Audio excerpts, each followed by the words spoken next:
Now, to change tack somewhat Completely. and to serious, very serious matters, actually, because we don't know what's going to happen moving forward. The United States and Russia are still in a standoff over Ukraine. They haven't made a breakthrough during diplomatic negotiations. Yeah, and fears have been raised that an invasion by Russia is imminent, as the West has refused to accept Moscow's demand that Ukraine, a former Soviet republic, of course, will never be allowed to join NATO. Well, President Biden spoke earlier this week, but appeared to suggest that he would allow minor incursions into Ukraine.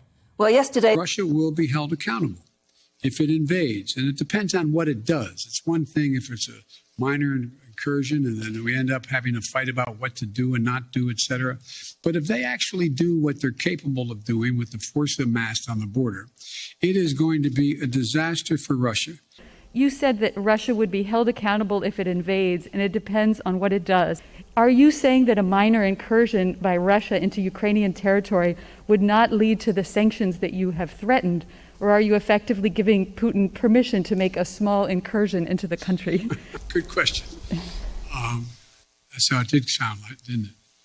The most important thing to do, big nations can't bluff, number one. Number two, the idea that we would do anything to split NATO, which would be have a profound impact on I think, profound impact on one of Putin's objectives is to weaken NATO, would be a big mistake. well, that was President Biden. And yesterday, Foreign Secretary Liz Truss had this warning to the Russian state. The Kremlin haven't learnt the lessons of history. They dream of recreating the Soviet Union or a kind of greater Russia, carving up territory based on ethnicity and language. They claim they want stability while they work to threaten and destabilise others. We know what lies down that path and the terrible toll in lives lost and human suffering it brings. That's why we urge President Putin to desist and step back from Ukraine before he makes a massive strategic mistake.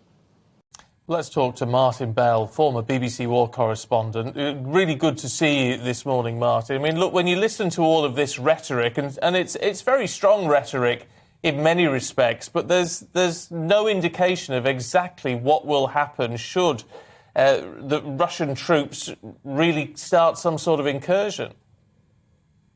I think it's common in a theoretical war zone or soon-to-be war zone. A lot of diplomatic saber-rattling goes on. I'm minded of the run-up to the 6 Days War between Israel and its neighbors in 1967. And too often, sooner or later, the war does begin.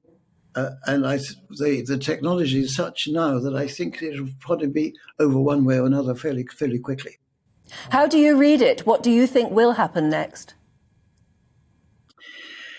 I think it unlikely that the Russians will build up on the scale that they have in order to do nothing.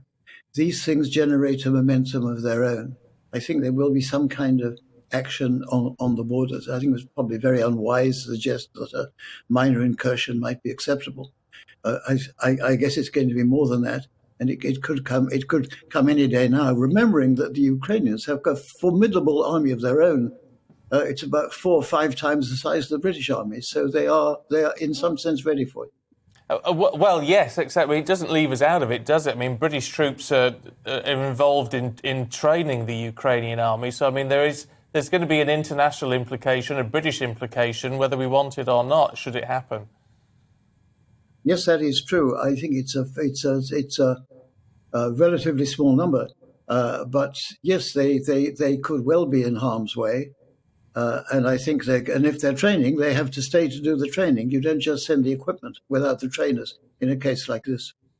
I mean, ordinary people at home at the moment may not be as well versed in international politics and war as you are, but they'll be wondering just how frightened should we be? If there is a war, how will it affect us? Well, it would obviously affect the families of the British soldiers who have been deployed there. It affects the NATO alliance. It affects the stability of Europe, East and West. I think it's an extremely alarming prospect.